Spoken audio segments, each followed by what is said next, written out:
My name is John Lee, and I'm the author of The Flying Boy, Healing the Wounded Man. The book has been out for about 2 years, and a number of men and women seem to relate to the book. It's obviously more than a story about myself and my own journey into recovery from being a flying boy. But now, thank God, I get to go around the country and people will say, "Oh, I'm a flying boy," or women will come up and say, "I'm a flying girl." And that makes me feel real good because the phrase is getting sort of popular enough to get out into the general culture. But a lot of people wonder what a flying boy or what a flying girl is, and what the state of relationships are today, and what's happening with men, and why men are always so unavailable in relationships. I doubt you women came to hear the answer to those questions, but I'll try to give them to you anyway. Just sit through it, and maybe you'll have to grit your teeth and bear finding out why the men you love don't seem to be able to commit and be intimate. One of the main things that I've seen is over the years of studying psychology and psychiatry is that there's been a tremendous emphasis on how to make relationships work without really looking at the man's side of it. You have to understand that modern psychology was built on and founded on understanding feminine psychology. Freud's patients were women. Even the national average now is 7 out of 10 clients are women. And so we have a good deal of information about the feminine psyche, don't we, guys? I mean, they say that in lectures, and there's lots of books out there, but I do know that a lot of men are still scratching their heads going, you tend to see this a lot. They just say this one word, men will say, women. And then they sort of shake their head. And women are sitting over in the other corner of the restaurant going, men. And we can't seem to ever get it. But there is a lot of information out on women and what's going on with them these days. There's even a lot of information out on men, but most of it's being written by women. And saying, this is what's going on with men. And I go, how do you know? How do you really know what's going on with us? Well, in the meantime, I've been doing men's groups in Austin, and I've opened the Austin Men's Center there. And I've been doing workshops around the country for men, helping set up men's groups. So we've been finding out. Let me tell you, one of the things that's going on with men today is that men are actively seeking to heal themselves in virtually all parts of this country. And I've gotten letters so far from England, Canada, and Mexico that says, we have flying boys here as well, and we want to read your book and do something about it, even if we have to fly across the ocean to get it, because it is hard to get. So men are working on themselves more than ever before. There's a national men's movement going on now. It's kind of the same place that the women's movement was 25 years ago. And, we are a little slow to catch on, but we do get there by and by. Women have been telling us men, why don't y'all get together, and talk and share with each other. Do you know why men don't get together and talk?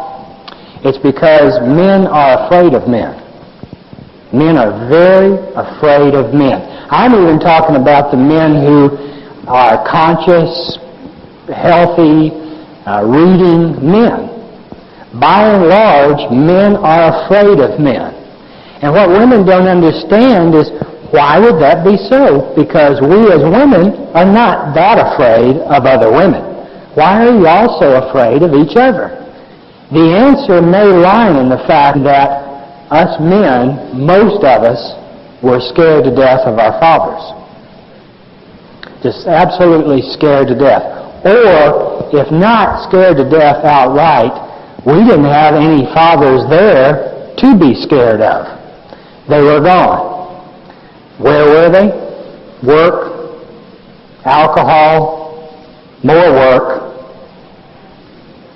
dead, emotionally dead, spiritually dead, but they would put clothes on her back, food in her stomach, and send us to college and hope that we would have a better life than they did, only to end up with a life in spite of ourselves and in spite of them very much like the life that they lived. You see, you want to know one reason why men cannot commit to you women? It's because men do not have a model for what that would look like except one. One model. Mom and Dad. Most men long for tenderness, long for gentleness, long for affection, and to give and receive equally. But most men were raised in a culture that said, this is not what men do. My dad held my sister's baby like this, arms extended, and his hands were shaking as she placed that infant in his hands. And he looked at my mother and he said, and he called my mother Mother. That's another thing we'll talk about in just a minute. He handed the baby immediately to my mother and said, Mother, take him. I'll drop him. And I looked at that and I thought, my God, no wonder I always felt so disconnected from my dad. He probably never held me. And from that day on, well, even back before that, he wasn't there when I was being born. Where was he? My dad was celebrating my birth at work and at the bar afterwards. Totally disconnected, totally separate. And he, believe it or not, was the only man around as a child that I had to model after. You carry that on up through the hard years, the early years, the childhood years through adolescence, and you see that my dad was not much more, bless his heart, than a vacant lot. And to get parented by a vacant lot and shown how to be in relationship by a vacant lot and a codependent mother who was as hooked into his alcoholism as he was, you don't have a lot to go on. But what you do have is this little voice inside of you that says, I'll never be like that. I'll do anything I have to do, but damn it, I'll never be like that. He was emotionally unavailable, spiritually unavailable, and I said I would never be like that. He didn't know how to deal with his anger. He didn't know how to deal with his fear, and I said I'd never be like that. And you know what? You know what? I was just like that. I didn't know a feeling from anything. Anger, I was as angry as my dad was. But because I went to college, and I got a little bit of knowledge, and then you added that with meditation, and you add that with alcohol, which I swore I would never do, you know, I could look like I was not my dad. You know what I mean? I could look like I wasn't him. Because my dad was this rough, construction, outdoors, factory kind of guy. Well, not me, boy. I read poetry. And I got an education. And I became a professor. Men try real hard to become everything that their fathers weren't, so as not to be like them, and at the same time to do so well in life that Dad will finally say, yeah, that's my boy. You're doing good, son. I love you. Men work themselves silly, still trying to get that from their dads, and trying so hard not to be like their dads. Now, the dads get a bad rap because their dads did the same thing to them. We're stopping it now. Many of us are stopping it now. But we have to know what's going on and what went on before we can stop and turn around and do something new. And one of the things that I know is that women have to understand. They have to understand what's going on in the male psyche. They have to come to terms with what it is that we're about and listen to our stories. You see, I would get with women and they would say things like, just open up. Just open up and come from your heart. I'd go, where is that? Where is that? My boots? Where is my heart? I don't have a body. I've got from here up, my neck up. That's what I've got. Because if I go from the neck down, what I've got is pain. Lots and lots and lots of pain. Right here in this body. So if you give me enough alcohol, you give me enough work, you give me enough sex, you give me enough nicotine, and I won't have to feel this pain in this body. But when a woman would turn to me and say, just open up and let me in. Just speak from your heart.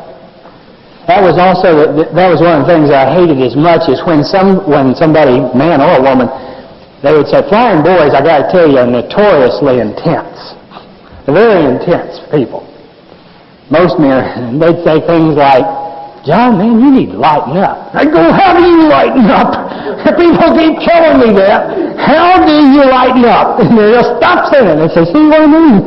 Right there. That's what I'm talking about. Lighten up. And I'd go, oh, man. That and the other thing I hated the most would be after a trip home, I always try to put off taking my girlfriend home as long as possible. Because once I did, I was always sure to hear this one phrase that would almost bring out the killer in me. 2 weeks later, after a visit home for Christmas, I'd hear this phrase. You know who you remind me of? I'd go, don't say it. Don't you say it. She'd go, but you know. You know who you remind me of. Yeah, I remind you of my dad. I remind you of my dad. Why? Because I'm my father's son. As much education as I got, as much poetry as I read, as much meditation as I did, I was still my father's son. Now you guys know, the guys of you that are over 30, you know that every year that goes by, you begin to walk like them a little more. You begin to sound like them a little more. You begin to dress like them a little more. And you go, when I was 15 or 20, I'd do just the opposite. I'd grow my hair down to my back, so I wouldn't be like my dad. But now, I go walking down the road and I say something comes out of my mouth and I go, where's Dad? I realize, Now there's a part of that I'm lucky enough to be along in my recovery enough to be able to embrace and cherish. But there's also a part of that I had to treat as a woundedness. As a deep woundedness. The other thing that had to be treated as a deep woundedness about the father and son deal before a relationship with a woman can be had is just how much it hurt. Just how much it hurt for a boy to grow up without his father. To grow up without his father. You see, Robert Bly, a teacher of mine, once said, and he quoted a German psychiatrist, it's a phrase that we use here in the codependency and ACA circles, but the psychiatrist back in the early 1900s said, where the father is not, there develops a hole in the son. There develops a hole in the son.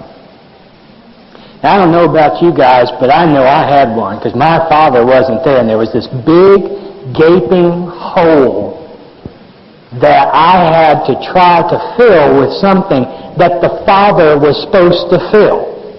As a child, we came ideally to be equipped with masculine energy and feminine energy, i.e. a mother and a dad. But after the Industrial Revolution, the father wasn't around much. He had to work. He had to make money. Before the Industrial Revolution, most dads were there. Did you know that? Even during the time of my grandfather's life, my dad had a dysfunctional relationship with his father, but he was there. Do you understand what I mean? My dad could smell his dad, see his dad, hear his dad, because he was out in the barn. Or he was out in the field. And most of the time, he was there with him. I grew up going, where's Dad? Well, he's down at the factory. Some men go, where's Dad? Well, he's at the office. Well, what does he do at the office? Well, you have to let him tell you, but I never see him. You're going to have to tell me, Ma. He's always gone. He gets up before I get up for breakfast, and he doesn't come in till after I go to bed. And that hole keeps increasing. And you know what that hole does? Every vacuum needs to be filled. Every hole longs to have something put in it. And so what men would do then would do the best they could, or little boys would do the best they could, and that would be they'd turn to their mom. They would turn to their mom. And you know what? My mom had a hole too. My mom had a hole. There was not masculine male energy coming to her life from Dad, so she had a hole. So she turned to me to fill that hole, to be a surrogate husband. Now listen, women, if you know a man, if you've been with a man who has had to be a parent to a parent, or a surrogate husband to a mom, you've got to understand that we do not have a good background for being in relationships. Indeed, on one level, we loved our moms, still do, but on another level, we knew that they were doing something wrong with us, but we'd already lost part of our support system, Dad to the factory or to the office, and we weren't going to lose this other part or else we would die. That's one reason why men are so scared when women leave them. They're afraid, that little boy inside is afraid that they're going to die. Now you women might look at that too and see the same thing in you, that once we leave you, men leave you, you think, God, that little girl, who's going to be there for me? Who's going to take care of me? Who's going to nurture me? So it's real hard for men and women to get together with that as the foundation. Now there's exemptions to this rule here, but where the father was not, the mother very often was there too much. Was very often there too much. For her own neediness, and because I had to learn how to feel, how to deal with life, not through Dad. My dad was in charge of fixing things that had motors attached to them. Okay? My mom was in charge of feelings and emotions. So if I wanted to know how to fix an Evinrude, I could go to Dad. But if I wanted to deal with the feeling side of my life, the emotional side of my life, I had to go to Mom, but guess what? At 10 or 12 or 13, that's beginning to break down. Because a lot of what I'm feeling and going through is about the same thing that Mom's got, which is mammary glands. Right? So at 13, little boys don't go to their moms and say, look, something's happening here and I don't know what it is, but I tried to talk to Dad about it. He said if it's got a motor attached to it, he could handle it. I said, well, I think it does. It does get wound up and cranked up sometimes and feels like an engine's running it. So, but then he wouldn't know what I was talking about. So, and then he'd say, go talk to your mom, you know. And I'd go, oh, no, man, I can't do that. You know, I think it's something to do with the problem of women anyway, you know. So we have a real hard background to come to women with and hear them say, open up. Open up. Speak from your heart. Tell me how you feel. I go, you know, if it ain't got a motor on it, I don't know how I can help you. All right? Speak from your body. You see, the other thing, women and men, you already know this, and women, you probably do too. But little boys got shut off from their bodies at an early age. Those of us growing up in our culture really did. You women did too. You women did too. But there was something around puberty and adolescence that kept pulling you back to your bodies, thank God. But for us, we had to keep ascending away from our bodies. Because we were taught so many crazy things, but one of them was, and you are too as women, but that the body is evil. If you grew up in a moderately Christian home in the United States in the 30s, 40s, or 50s, you know that the predominant theology from the early 18th century was deny the body, whip it into subjection, but for God's sakes, don't take pleasure in it. Don't take pleasure in it. So that by the time we were 5 or 6, we had already had the hell shamed out of us about our bodies. Boys and girls. So you take that and you put it on top of how boys were treated emotionally by fathers and the culture at large. And you got a problem. And here's the way that went. The boy that could hold in the most emotions got to be captain of the football team. If you couldn't hold them in, you were labeled a sissy, or worse. You see? If you couldn't hold those feelings in, you were branded. We do not want the pansy playing on our team. Because if he gets hit hard, he goes, ow, and cries. You know? And if he cries, that'll make us all look bad. So today you look at the corporate heads, or even some of the folks in our movement, and you see them able to heap on their shoulders tremendous amount of pressure and pain and never grumble. Never utter a word. Just pile more on there. I can do it. Hell, I'm a man. Haven't felt my body in 35 years anyway, so just pile up there. Oh, woman, you in some pain too? Well, hop up there too. I can carry you.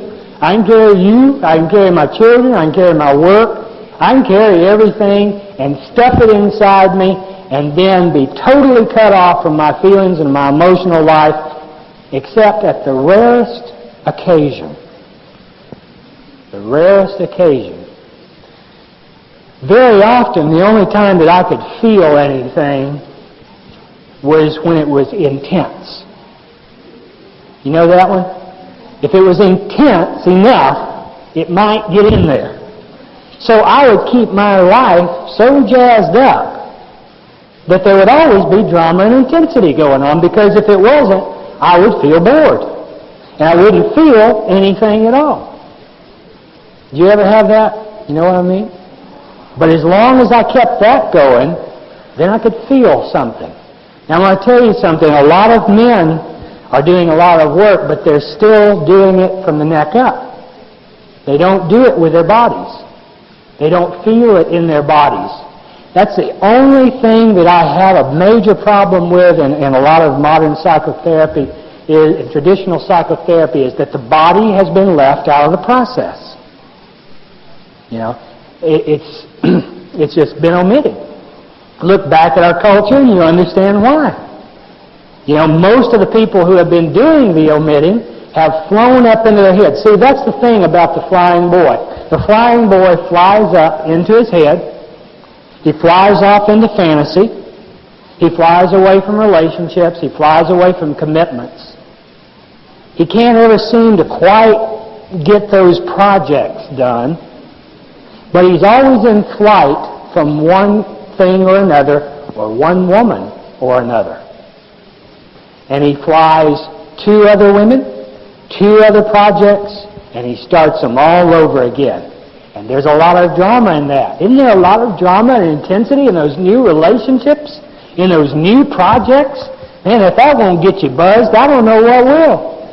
That's been one of the biggest barriers to recovery for all the codependents and adult children that I've worked with over the years, is when they start getting into recovery, their relationships get boring.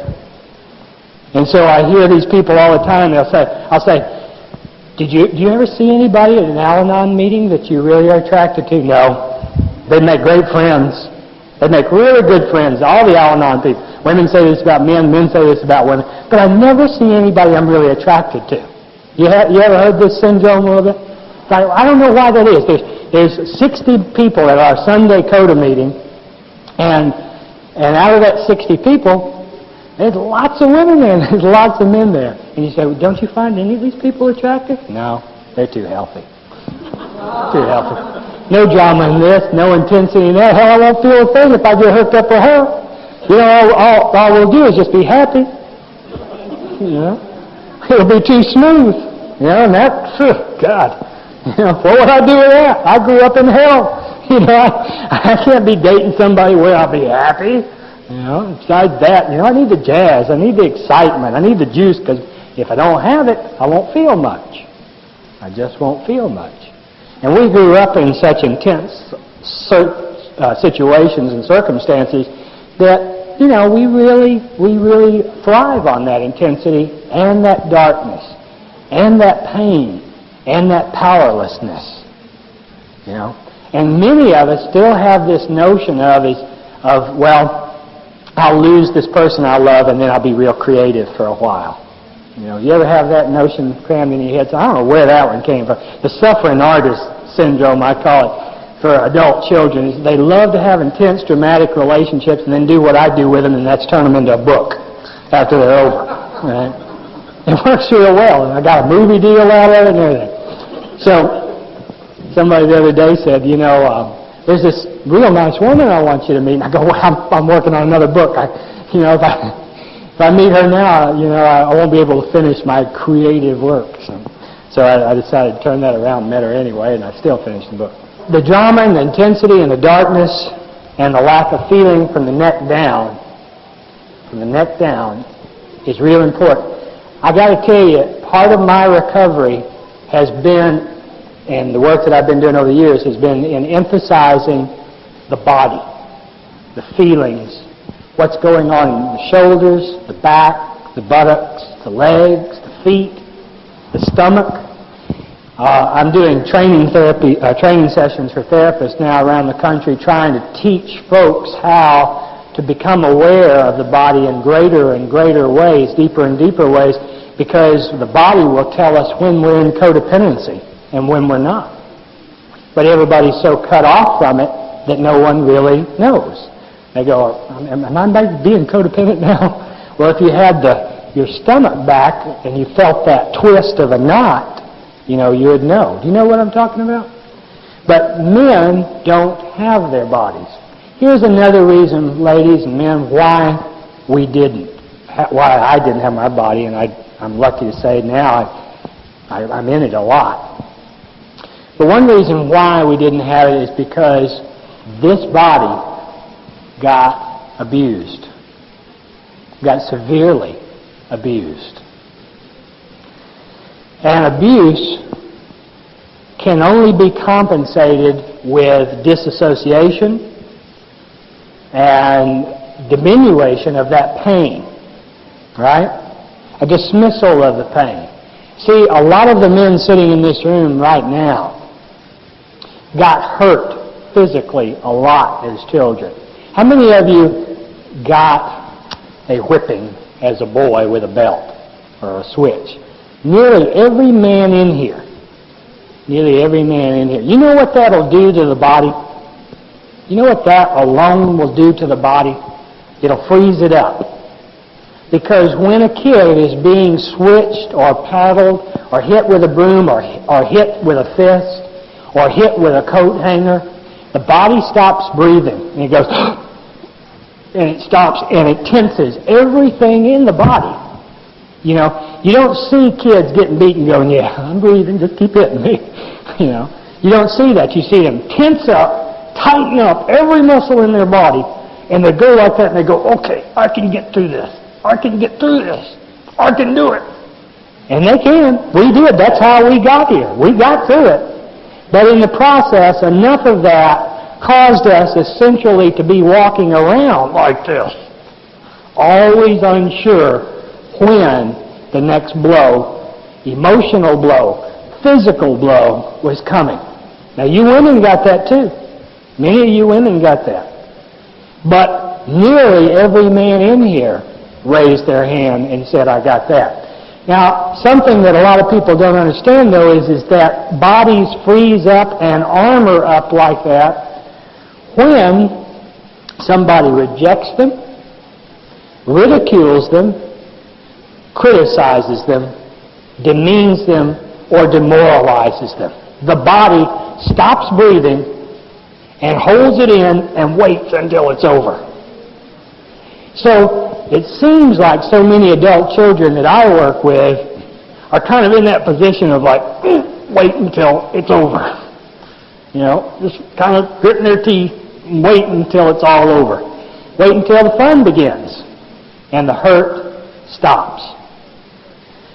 But adult children who grew up in dysfunctional families keep perpetuating the hurt over and over and over again, and it doesn't ever seem to stop. Because they keep recreating the relationships that they had with their mothers. But most importantly, women, and this is something you need to be aware of, you men too, most importantly, men will keep creating relationships with women that remind them at a very deep unconscious level of their fathers. Of their fathers. And men go, wow, is that true? Well, you can think about it and make your own list. I ask people at workshops all the time, I go, write down all the ways that your last girlfriend or wife reminds you of your mom. And they go, oh, that's easy. It's this way, and this way. And I said, now make a list of the ways that she reminds you of your dad. And they go, my dad? Well, she doesn't remind... Yeah, she's this way and this way, and she's this way and this way and this way.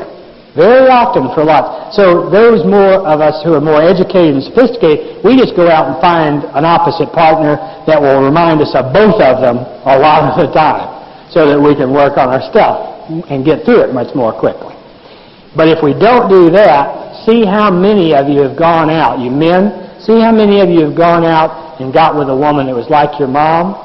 Let that play out for about 3 or 4 years, learn what you could learn from that. And then the next woman, she wasn't like that at all. She was at 180 degrees opposite. And lo and behold, it'll probably be like your dad. And then you go, oh, this ain't too cool either. I left my dad at 17, so I need to go find somebody else. And you see, one of the things that happens to men particularly is they go out and they recreate those relationships looking for the mom and the dad, looking for the love. You see, there's a thing about us. If you remind me at a very deep unconscious level about my dad, and I can get you fixed or changed or get you to love me, you know what that's like? That's almost like getting my dad to do it. It's not exactly the same, but in the psyche it's real close. And it's real satisfying. That's where so much codependency comes in counselors' situations. We couldn't fix our family, right? So by God, we'll just take on Texas. You know, I said, also codependent adult children are kind of retarded like their dads in some ways. You know? It's like I couldn't fix everybody in Alabama, so I moved to Texas. You know. So I should have moved, if I'd been smart, I'd have moved up to Rhode Island or something. But I moved to Texas. And I realized I started looking at that thinking, and I got that from my dad. Because my dad was kind of retarded in those ways. He especially was retarded in the areas where he would say things like, one of my favorite retarded phrases of his was, when he'd be beating the shit out of me, he'd be saying things like, stand still, stand still. You know, and I'd go, you're crazy. Stand still, you know. I think, how weird are you? And then the other favorite phrase, you know, he would always say, you know, this is hurting me more than it's hurting you. And I go, God, you got the IQ of dirt. How can you be saying this? This is hurting you more than it is me. You know, and there's a couple of other favorite ones, but the other one was he'd just do something or beat the crap out of me or something, you know, and he'd say, now stop crying, stop crying. If you don't stop crying, I'm going to give you something to cry about. I go, what you just did? Stop, please. Get me off this train. You know, this is just going crazy. So we got all that abuse in our background. That freezes up the body. That keeps those feelings frozen in there. And then we get with somebody who says, thaw out, open up, tell me who you really are, and tell me what you really feel.